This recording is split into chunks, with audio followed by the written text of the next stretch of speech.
ঈদকে সামনে রেখে মজাদার একটা ডেজার্ট নিয়ে আমি হাজির হয়ে গেলাম। আর এই ডেজার্টটা হচ্ছে একটা কেক, আপেল কেক। জার্মানিরা না অনেক মজা করে আপেল কেক খায়, আর ইউরোপ কান্ট্রিতে এই কেকটা মেন ডিশ হিসাবে ওরা নিয়ে নেয়। দেন আমাদের বাংলাদেশিরা হচ্ছে বা কেকটাকে বিভিন্ন জিনিসটাকে মিষ্টি জাতীয় জিনিসটাকে ডেজার্ট হিসাবে নেই। তবে এবারের ঈদে আপনাদের প্রিয়জনকে এই মানে কেকটাকে বানিয়ে খাওয়ান, একদম চেটেপুটে খাবে আর প্রশংসার পঞ্চমুখ হয়ে যাবেন। এত মজার। আর আমি একটা জিনিস আমি নিজে না খেয়ে কখনো রিভিউ দেই না, নিজে যেটি তৈরি করি না, কারণ আগে হচ্ছে আমি নিজে খাই, তারপরে হচ্ছে মানে এটাকে আমি রিভিউ হিসাবে ব্যবহার করি। তো চলুন মূল ইনগ্রিডিয়েন্টসে চলে যাই। আসসালামু আলাইকুম ভিউয়ার্স, কেমন আছেন সবাই? আশা করছি ভালো আছেন। আমি আবারও হাজির হয়ে গেলাম নাহাজ ডিমস ওয়াল থেকে। আমি অ্যাপেল কেক বানানোর জন্য ইনগ্রিডিয়েন্টসগুলো, 2টা অ্যাপেল, 2টা ডিম, তারপরে হচ্ছে এখানে বাটার, আইসিং সুগার, তারপরে হচ্ছে বেকিং পাউডার, তারপরে তো ময়দা তো লাগবে অ্যাজ ইউজুয়াল যেটা লাগে। তারপরে আমি এখানে অ্যাড করব হচ্ছে কর্নফ্লাওয়ার। তো আমি এখন হচ্ছে ডিমগুলোকে ভেঙে নিব, 2টা ডিম ভেঙে তারপরে হচ্ছে হ্যান্ড উইচ দিয়ে হচ্ছে ভেঙে এটাকে ভালোভাবে স্মুথ করে নিব যাতে লাম্পসটা না থাকে। আর অন্যান্য কেক বানানোর জন্য যেভাবে আমরা অনেক সময় ব্লেন্ডারের জগে বা ইলেকট্রিক বিটার দিয়ে হচ্ছে বিট করে মানে কেক তৈরি করি, তো এটার সময় হচ্ছে নর্মালি এটা দিয়ে করলেই হবে। তো আইসিং সুগার আমি এখানে 125 গ্রামের মতো হচ্ছে সুগার দিয়ে দিলাম। আপনারা চাইলে আরও বেশিও দিতে পারেন, তবে আমার প্রয়োজন অনুযায়ী বা আমার টেস্ট অনুযায়ী আমি দিয়ে দিছি। এমনিও কেকের মধ্যে একটু সুগারের পরিমাণ কম হলেও হয়। তো এখানে 4 টেবিল চামচ হচ্ছে আমি বাটার দিয়ে দিচ্ছি। এখানে চাইলে 2 টেবিল চামচ বাটার, 2 টেবিল চামচ ঘিও ব্যবহার করতে পারেন, বা আপনারা নর্মাল খাবারের তেলও ব্যবহার করতে পারেন। এটাকে মিশানোর পরে হচ্ছে এখানে আমি লিকুইড দুধ দিয়ে দিচ্ছি 250 গ্রাম, 250 ml। আপনাদের কম বেশি অনুযায়ী দিবেন। যদি 4টা অ্যাপেল দিয়ে বানান তাহলে আরও বেশি দিবেন। তো এখানে 1 টেবিল চামচ হচ্ছে ভ্যানিলা এসেন্স দিয়ে দিচ্ছি। আপনারা চাইলে অন্য এসেন্সও দিতে পারেন, এবং কি অ্যাপেলের এসেন্সও দিতে পারেন, কোনো সমস্যা নেই। তো এইখানে হচ্ছে আমি 250 গ্রাম হচ্ছে ময়দা দিয়ে দিচ্ছি, আর 4 টেবিল চামচ হচ্ছে আমি এইখানে কর্নফ্লাওয়ার দিচ্ছি, আর 1 টেবিল চামচ হচ্ছে আমি বেকিং পাউডার দিব।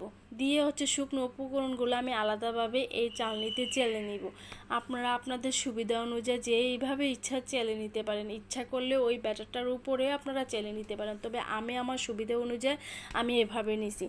তো যাই হোক, আস্তে আস্তে করে আমি ব্যাটারটাকে শুকনো উপকরণগুলো আস্তে আস্তে মিশিয়ে নিব।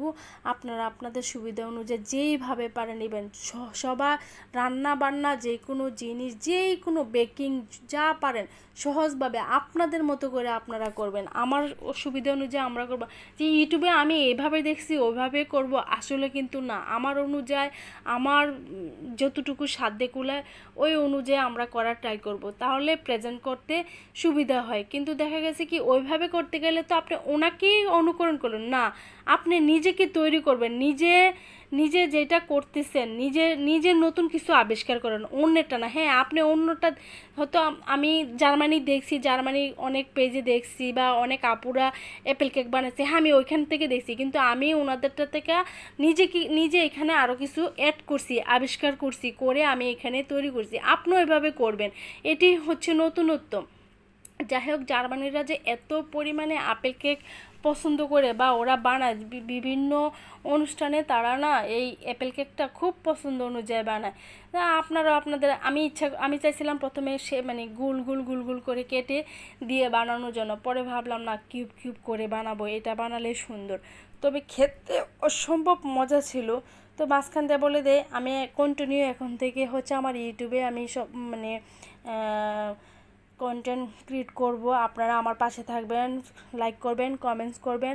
আর যারা যারা পুরাতন আমার সাবস্ক্রাইবার আছে অবশ্যই কমেন্টস করে জানাবেন কেমন দিচ্ছি, কেমন কী চাচ্ছেন, কী ধরনের রেসিপি চাচ্ছেন। তবে হ্যাঁ, অনেক আগে এক আপু আমার কাছ থেকে তিল পরিষ্কারের একটা রেসিপি চেয়েছিলেন। যদি দেখি আপু, আপনি যদি আমার মানে ইউটিউবে এখনও অ্যাক্টিভ থাকেন, আমি অবশ্যই আপনাকে দেখানোর ট্রাই করব। যাই হোক, এখন হচ্ছে অ্যাপেলগুলো কিউব করে কেটে তারপরে হচ্ছে আমি কিভাবে করলাম আপনারা তো সবই দেখলেন, যেহেতু আমি এটা আর পরিচিত করে দেওয়া যাবে না। প্রথমে আমি একটা অ্যাপেলের একটু খোসা সহকারে রেখে দিছি গার্নিশনের জন্য, আর কিছু মানে খোসাটা ছেড়ে এটার সাথে মিক্সড করে নিছি। এখন এটাকে নিয়ে একটু ঝাঁকড়ায় নিব যাতে ভীষণ ফাঁপা অবস্থা না থাকে। এখন উপরে হচ্ছে মানে যেটা আমি খোসা সহকারে রাখছি ওইটা সহকারে একটু সাজায় গুজিয়ে দিব, দিয়ে ফ্রি হিট করে বালি রেখে দিছি। আপনারা চাইলে এখানে লবণও রাখতে পারেন।